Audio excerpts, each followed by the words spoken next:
on s'était dit au téléphone tout à l'heure que vous aviez, ces derniers mois, surtout avec la Coupe du Monde, rencontré beaucoup de clients qui venaient vous voir pour des faits de piratage, pour quelquefois du phishing, quelquefois pourquoi pas même du vol d'argent.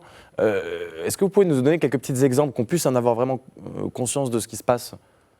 Donc, ce qui s'est passé avec le client, il a eu une publicité sur Internet, exactement sur Facebook. Ouais, Tu vois, un ads qui publiait l'application avec un link de téléchargement. Après le téléchargement, l'application de la banque cesse à marcher, tu vois. ouais. L'application de la banque, il le donne un notice que on ne peut pas ouvrir l'application à cause d'un problème de sécurité sur votre téléphone. Quand il m'a expliqué qu'il a téléchargé sur un autre lien, c'est pas le lien officiel de SNTV, ici j'ai compris. Même si on rentre par exemple sur le téléphone et on cherche à désinstaller l'application, dès qu'on arrive sur l'application, la fenêtre paramètres s'éteint. Tu vois. Donc c'est un développement à haut niveau. Ouais. Donc pour celui-là, pour ce client sur lequel je parle, heureusement, la banque, il a bien développé l'application.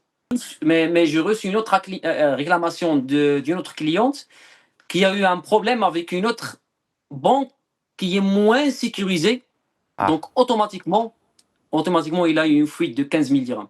Non, 15 000 dirhams. Et dans ces cas-là, qu'est-ce qu'on Ouais. fait? On peut faire une 15 000 réclamation dirhams. ou... Parce qu'en fait, c'est aussi de la faute de la personne qui a téléchargé l'application illégalement. Qu'est-ce qu'on dit à la personne quand elle perd 15 000 dirhams?